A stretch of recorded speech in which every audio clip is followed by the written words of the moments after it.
In most nations, certainly in the US, exposure to stressors is not distributed equally. Yeah.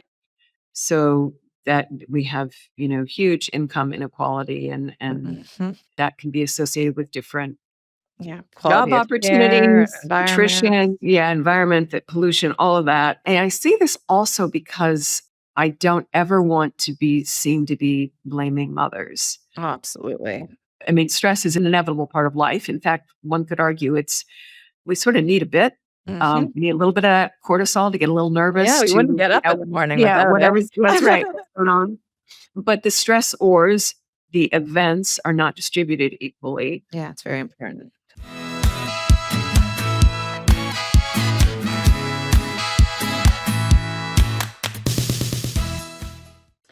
Hello, everyone. Welcome to Spoil Your Baby podcast. I am so happy to be here today with Dr. Catherine Monk.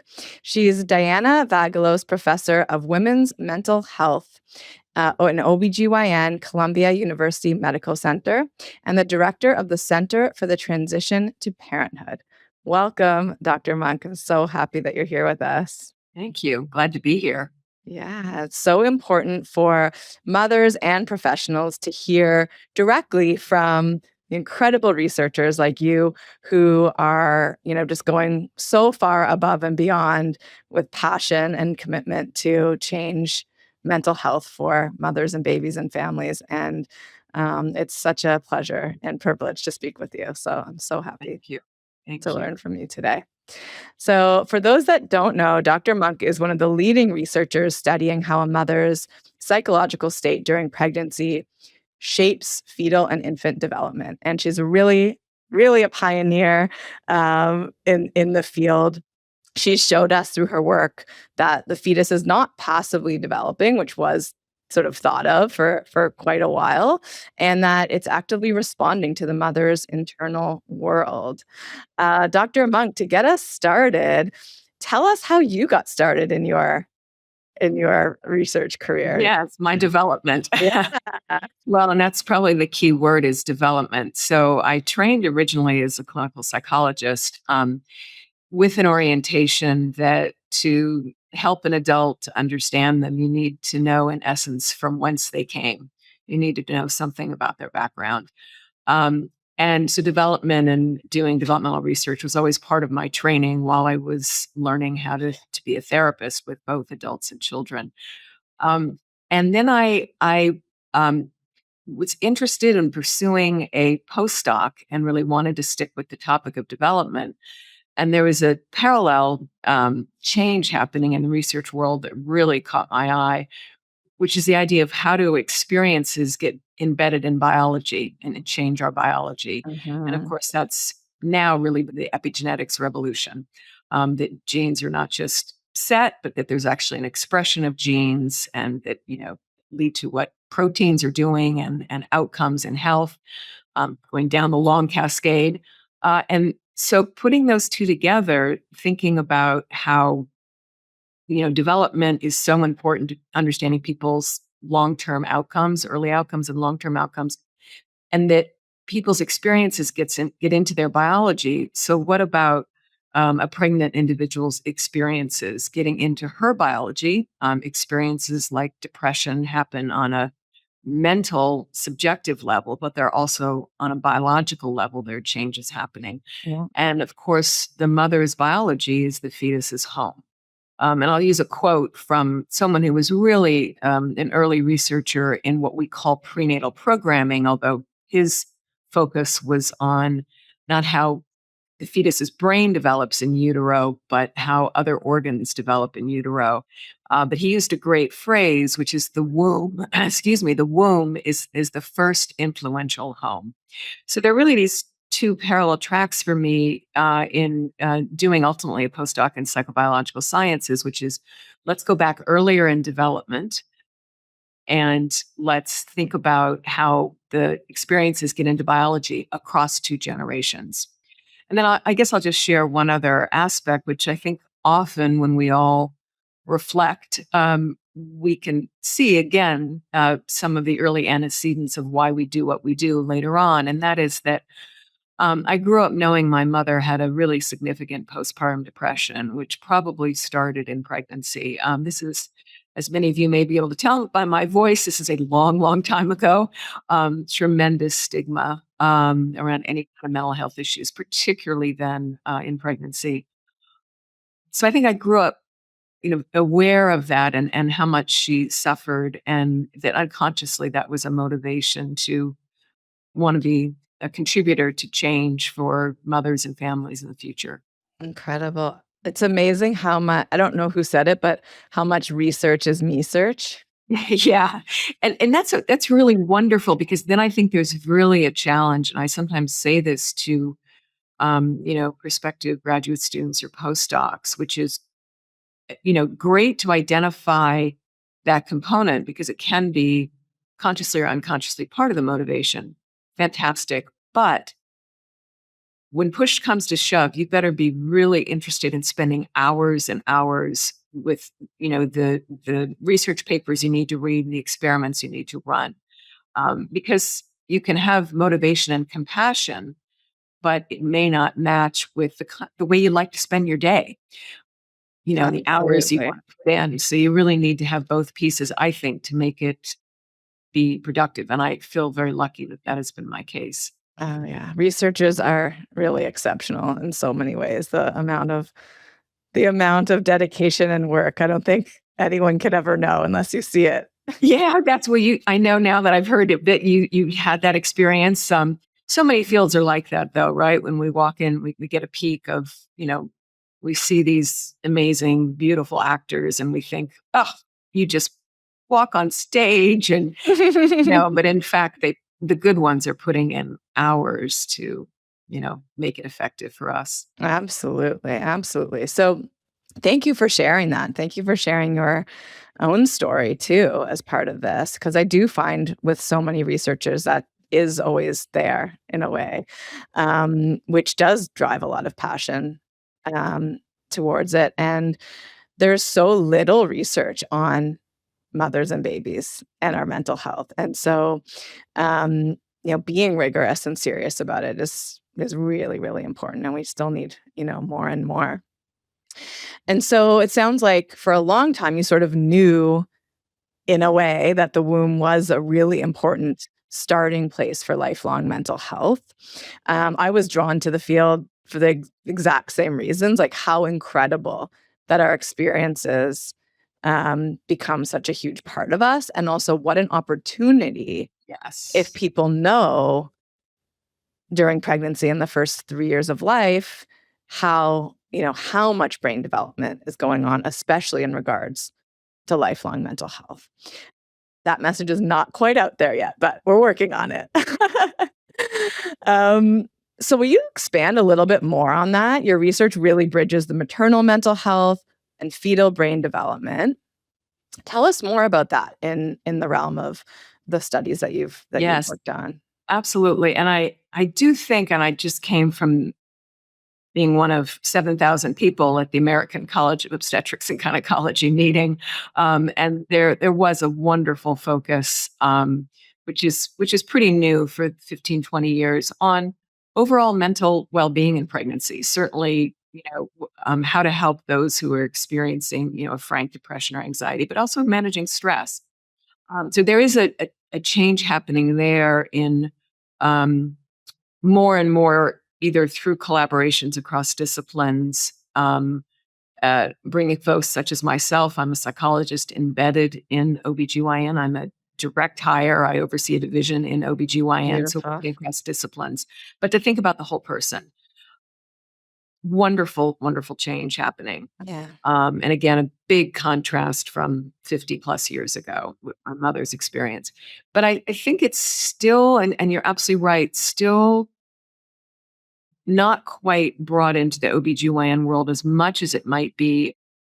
There has been, understandably based on technology and where research was at, much more focus on, if you will, the anatomy or the morphological development of the baby. Are there, Mhm. to say it very banally, are there, two legs, two arms?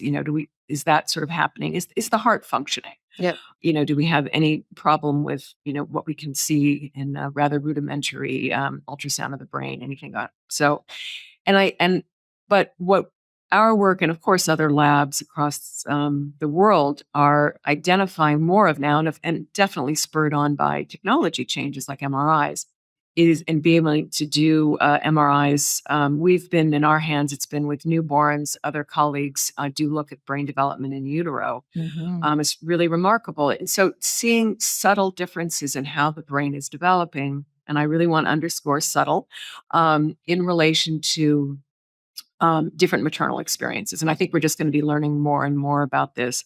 And I guess I'll give some of my three favorite sort of factoids about brain development in utero. Sort of the estimates of 80 to 90 billion neurons that we all have, the majority are developed in utero. Um, the mid-pregnancy point is a sort of peak point for neuronal migration, so the neurons to get to their right place. And then I love this one. There are about 40,000 new synapses being formed like every minute in the prenatal period, and particularly in the third trimester. And that's just an extraordinary amount of brain development. And I always like to say, what would I give for, some kind of like those synapses coming together so quickly? I'd really, boy, could we all get work done and learn things. And I think bringing that on the one hand, the OBs and the midwives have so much to think about. They are keeping two at least beings alive, Yeah. huge amount on their plates, if you will. So I don't know that we need to be doing more to burden them at this point. The research is really, it's across groups that we see differences. We're in no way at the point of saying we have a test and we can look at an individual and see this baby's brain is doing this. We're not there. But I think your question points out the potential to be reminding OBs and midwives and their teams, you are remarkably important and you are helping this family get off to a great start. And that does include brain development, neurobehavioral development related to the well being of the person who's pregnant. Yeah, absolutely. I know from all the families I work with that that can go really well and like, a few kind words and, emotional connection Yes, during that yes. care That's right. can That's right. be remembered forever and really be a source of strength in the pregnancy. Yes. It just can make such a difference. And and there's also in healthcare, the more we support healthcare teams, the more they have the emotional and bandwidth to do that. Can I interrupt us 1 second? I said one thing wrong, and I was like, wait, that didn't sound right. So if you can patch this in, we have 40,000 new synapses every second. That's what fetuses have in the third trimester. Beautiful. Yeah. And I wanted to comment on that too, to say we have all of those neurons being born and being created during pregnancy and then connecting or going to their final resting place. Yeah, yeah, And the environment is affecting them that entire that's right. time, That's right? right.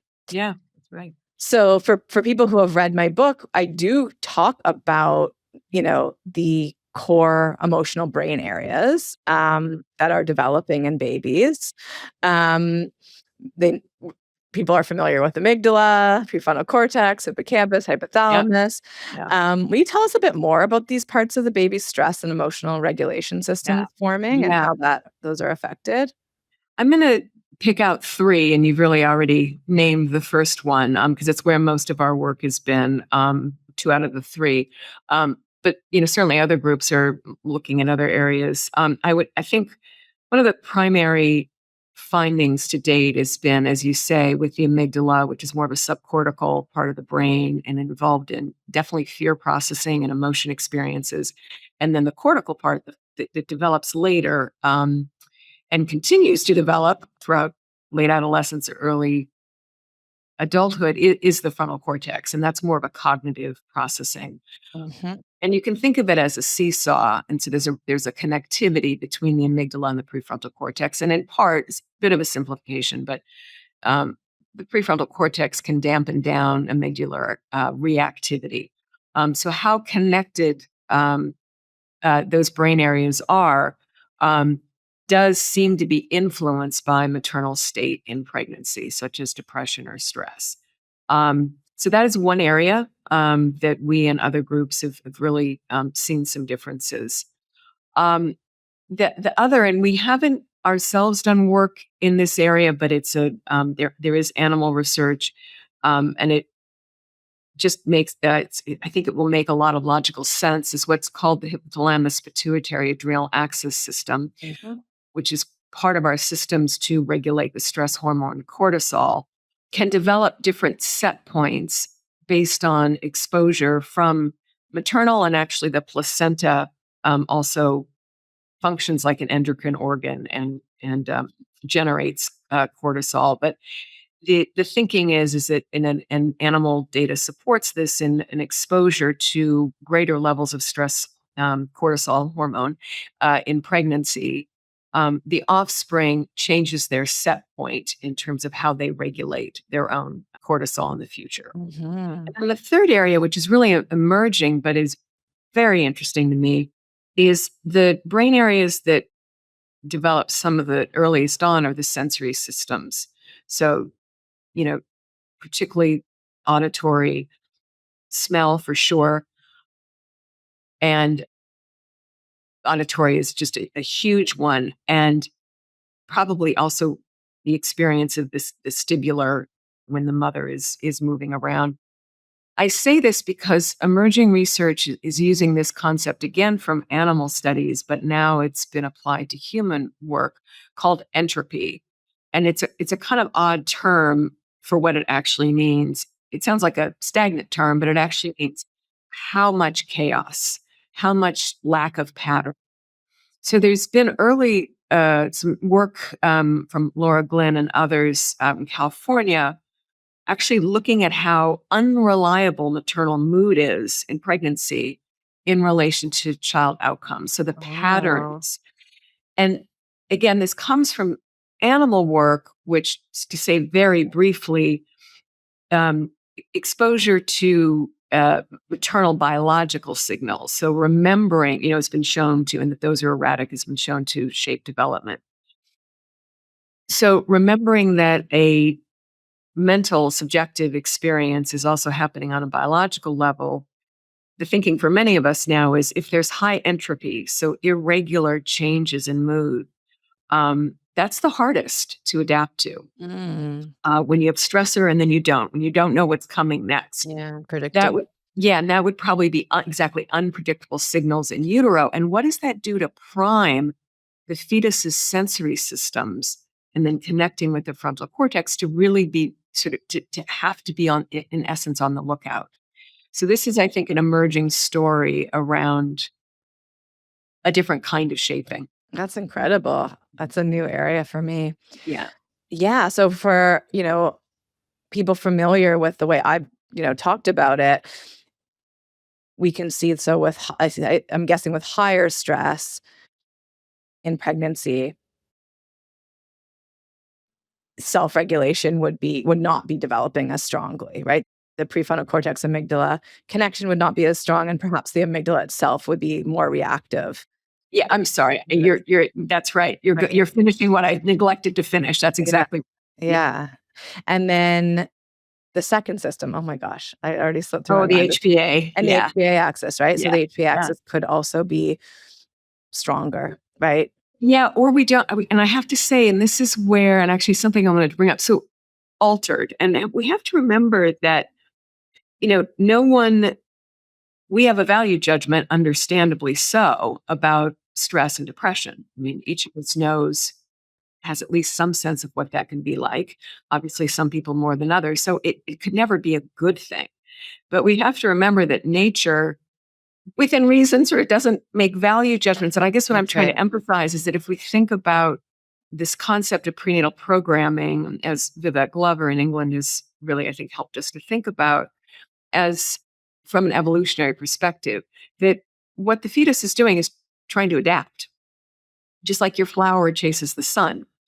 So we have our findings, and sometimes, frankly, it's a new area of science. It's not like they all line up personally. We have perfectly. We have surprises. Mhm. So I use the word altered because we're still understanding what the implications are, Yeah, and and absolutely. and I really do want to emphasize that these are small to medium effects. They're not deterministic.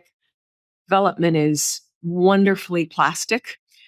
Even as you get older, you're still developing in the hippocampus some new neurons. That's why you can learn new things. So just to really emphasize, both from a research perspective, we're still learning. And what we do know from a developmental perspective is this is not deterministic. I use the word there are some alterations in the HPA axis. Mhm. It could be that it gets dampened down because it gets flooded with Right. cortisol and it's just kind of dampened down, or Yep. does it become more reactive? Some of the research is inconsistent. So we're Yeah, still, depending on the timing and severity yeah, and everything too. exactly. Right. It's a really important way to say it too, because for us who are grown, reflecting on, like the first part of your career, like understanding where we came from, understanding who we are, um, to know that again, it was not a moral good or bad. It was, that's how I survived. That's how I adapted. Ah, And that's my body right. is actually brilliant for doing that under the Yeah. conditions, right? Yeah. Absolutely. And the other part that I always talk about too is, I mean, we'll talk about stress in pregnancy as our next topic, but and how almost everyone is experiencing some type of stress, higher or not. But our developmental systems are also brilliant in that it's sampling the environment for a very long time. Yes. It's sampling Yeah. in pregnancy, it's sampling in the first few years of life as well. And so, Yeah. you know, there's lots of places to have an impact too, Exactly. That's right. right? Yeah. So for you know, a mother experiencing stress, like we talked about, like, unfortunately, in our modern society, it's almost up to us as mothers to buffer our world and buffer our stress. Whereas maybe in previous, and not maybe we're really lucky, and maybe there are amazing people taking care of us in pregnancy. I wish that for everyone. But in other points in human history, certainly that was built into cultures for there to be a layer of comfort and stress, not stress, and of comfort and care and protection around a mother as she was growing and raising a baby. Um, but now we're often working very close up to our due date, or if not right up to it. We are maybe going back to work quite quickly after. We have so many other demands. Our lives are very stressful, not to mention any medical stress that could happen. Right. We talked about our care providers can have variable amounts of support or Absolutely. not. That's right. Right. Our partners and husbands may or may not, our friends, our family, it's all different. And, we're all navigating that. So I think it's pretty safe to say it's pretty inevitable Yes. Yes. Yes. in modern life. And it has an influence. But, your work has also shown us more nuance than that as well. Can you talk a little bit more about that, the stress that we experience in pregnancy, how the body processes it, and then we'll go into like ways that we can buffer it for ourselves as well, which is important. Yeah. I mean, I guess I want to take that and maybe I'm going too quickly to the buffering part, That's okay. but there are stressors. Yeah. And I guess the first thing I want to underscore is that in most nations, certainly in the US, exposure to stressors is not distributed equally. Yeah. So that we have, huge income inequality, and Mhm. that can be associated with different, Yeah. job Quality of care, opportunities, environment. nutrition, yeah, environment, that pollution, all of that. And so it's not, and I see this also because I don't ever want to be seen to be blaming mothers. Oh, Um, absolutely. and so we're all, I mean, stress is an inevitable part of life. In fact, one could argue we sort of need a bit. Mhm. We need a little bit of cortisol to get a little Yeah, nervous we to, wouldn't get up in the morning yeah, without it. whatever's, that's right. What's going on. But the stressors, the events are not distributed equally. Yeah, it's very important to say. How we encounter a stressor and what stress it elicits in us is an interaction between the stressors and the person perceiving and then cognitively processing. And I think that that's a really important wedge to put in there. I mean, when life threatening stressors, times of war, of famine, I mean, we're out on the, extreme tails. Obviously, some people survive better than others. And I don't, sort of not my area of research exactly, who Mhm. does in those extreme circumstances. But when we're in, if you take a normal curve, if we're in sort of more the middle Yeah. range, how we process the stressor can have an impact to a certain extent on how physiologically aroused we get. So, how much is our HPA axis activated with cortisol secretion? How much immune activation do we have? How much is our cardiovascular system involved, acutely or chronically? And so I say it's a wedge because there's an opportunity to, and that gets into what can be done. But again, we all, speaking of evolution, we were made to react to the bear in the woods. We Yes. better do something. And so when we run into problems is when there's an unfortunate exposure that is chronic to life threatening experiences that puts us in overdrive. Um, we call that sometimes the allostatic load model.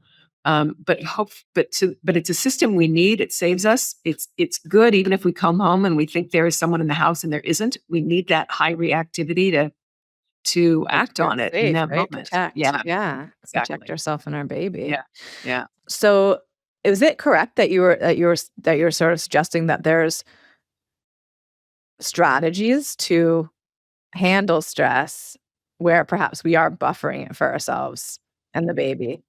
Yep. I mean, and that's, as you can tell, that's sort of where I'm driving us to, because I want to emphasize the malleability, the agency, where we have opportunities. And so I guess if I can go on a tear about this, and this really does bring my research and my clinical work together. I should say that my clinical work is we have a team of 14 mental health practitioners within OBGYN. And majority of our patients are pregnant or postpartum. So we really are working, Incredible. practicing what we do in research. You know, the past is in the present. So Yeah. this is one place to have a wedge. And it really relates to something, and I'll circle back to the past and the present, but it relates to the capacity to be alone. We are really losing, I think, our capacity to be alone. That's a phrase from D.W. Winnicott, who was in the last century, a very famous pediatrician in the UK. And he talked about it actually from a developmental perspective. So it's so easy to get on your phone and just be distracted outward, but to be with your own thoughts. And I even want to say, that there, and again, I don't study this, but it's a different experience reading where your mind might wander versus a podcast where you keep the direction really drives you, and you're Mhm. not with your own thoughts and associations as much because you Yeah. lose what the story that's being told. But the capacity to be alone is hard, and we're losing it. So you could call it mindfulness, but that is an important skill to actively hold on to. I believe that we need it, and it promotes self reflection, and it allows for that reflection of, this is a super stressful moment for me because when my boss is like this with me, it reminds me of my father, and I Yeah. feel out of control. Yeah. But I can remember that I am now a 40-year-old woman, and this person really, I can report him to HR. He is not physically going to hurt me. Whatever the kind of, and this again, cognitive reframe for that stressor that can come from capacity to reflect, capacity to be alone, and awareness that the past is in the present. Yeah, that's so important too. I always will say becoming a mother and father is that invitation to become a human being instead of doing, where you can no longer like go shop online or go scroll on your phone or go for a run because you've got a baby Yeah. to take care of. You have to sit there and actually be with yourself, right? Yes. In so And many different ways. So, that's so wonderful. I think that's so important because, and goodness, the newborn period, particularly, I mean, well, for everybody, but it can be very not only isolating, but it's very repetitive. And how many people, largely alone with a newborn? It's like I haven't talked to an adult, in so many hours, or it's been days. So you're exhausted, you're this, you're that, but can there be moments where you're reflecting on yourself? You also remind me that even before the baby arrives, reflecting on actively, how was I parented? Because the past is going to be there. And how do I want to yes. parent? Who are Yeah. the angels and who are the ghosts? What do I want to bring with me? And what do I want to leave Mhm. behind? And if I can just say, two other thoughts, one is definitely mindfulness, which is very accessible. I will say that is where you can go to an app and learn it if you don't do it. One is a concept, though, I think for emotion regulation that comes from Marsha Linehan for a certain kind of therapy called dialectical behavior therapy. But it's so useful for all of us. It's a little simplistic, but when you're emotionally activated, you need simple. We all do. Is to think about a tripart. We have emotion mind, we have reasonable mind, and we have wise mind when the two come together. And rational mind is when you're just doing a task and you're really detached, but you're getting it done. And emotion mind is when we're all, it can be joyous and beautiful, dancing at a wedding, Mhm.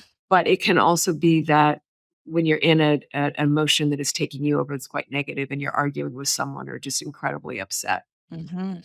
And then wise mind is when you can accept those emotions. And that's so great for raising a child. My toddler is screaming. I am so upset. I'm so embarrassed. Okay, I can think while I can feel. They're beyond exhausted. So I'm going to, use this tool from my reasonable, rational mind to kind of help them. Anyway, just being aware of oneself of I've gone into emotion mind. How can I pause to get out of it? Because it's hard to regulate yourself in emotion mind. You need to get out of it. And the last thing Absolutely. I'll say is sleep hygiene, very available online, and some exercise and social connection. Those are the preventative. Wonderful. Yeah. So I'm so happy that I include many of those things in my work with parents. But it is a really an invitation for people to begin some of these practices, right? They are simple, they are well known, but they are hugely impactful. And it's one thing to know them and it's one thing to do them. That's right. I always say, and it's simpler for me to suggest this to somebody else. It takes work to do it, and you have to put in some time and become like it's part of you. And I think again, that's the capacity to be alone.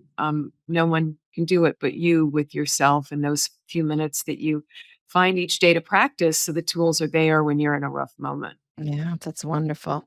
So for all of our moms who are pregnant listening, who are gonna have their second baby one or third baby or more one day. I think the take home from today is experience does matter, in pregnancy and beyond for baby and you. Mhm. You're both in a really incredible developmental period for your Yes. emotional health, Mhm. and these practices that you've mentioned are all gonna, be immensely helpful in buffering the stress that you encounter, right? So being able to sit and witness yourself, witness your emotions. To I think what you were sort of talking about with the DBT method was sort of like understanding that you have a witness inside you that can look at your emotions and can Yeah. look at your thoughts and can be the one who responds instead of reacts, Mhm. right? Mhm. And And shifts your mood. Helps you and shift shift your your mood. mood. Yeah, you can make a choice, right? If you can pause. And then the last 2 you said quickly were social connection Eat sleep hygiene, and sleep if anyone, hygiene. and that is online, and, good sleep practices, and I would add, have a worry book next to your bed, particularly if you're 2nd or 3rd trimester pregnancy and you wake up, um, totally, of course, normal, but when the worrying mind starts taking over and you can't go back to sleep, that's where a worry book, sleep hygiene is getting out of bed. Bed is for two S's, sleep and sex. If you're lying there awake, you get out of bed, Mm, read or listen to something. But the worry book is where you put your worries, your feelings. It's not the moment to deal with them. Everything looks worse at night, but I'm holding it there for safekeeping so I can figure it out tomorrow. that's wonderful. Yeah, and I think that sometimes when we're like, there's a witness to these worries, like they've been recorded. It's not my job to keep repeating them Yeah, over. exactly. That That's right. I can go to sleep. right? Yeah, it's there. And yeah, that's right. It's there and I can reflect on it or, call on someone to reflect with me on it. Yeah, beautiful. And then social connection and movement were the last two. Yes. Yeah, Yes. and those could be done together. Yeah. Go That's for a a walk great with your that's great. friend, Great. Right. do a class together, do something, Yeah. social, and when your baby comes, you can have your baby with you while you also go on walks with your Yes. friends, Wonderful. Yep. Yep. so you're not, feeling that stress Yeah. too, And that right? isolation. And Yep. that isolation, and you did mention phones as well, so I feel like choosing the other options should also be top of mind too, right? Yeah. I mean, that's, of course, as we all know, a whole other conversation is how do we get the most out of our phones, but not let them get the most out of us? Yes. Beautiful. Well, thank you so much for being here today. This was such a rich and wonderful conversation. It was so nice to meet you. And we will circle back and maybe pick your brain another time. Thank you We would so love much. it. Okay. It's really a pleasure. Such Thanks a so much. pleasure. Okay. Thank you. Bye-bye. Bye-bye.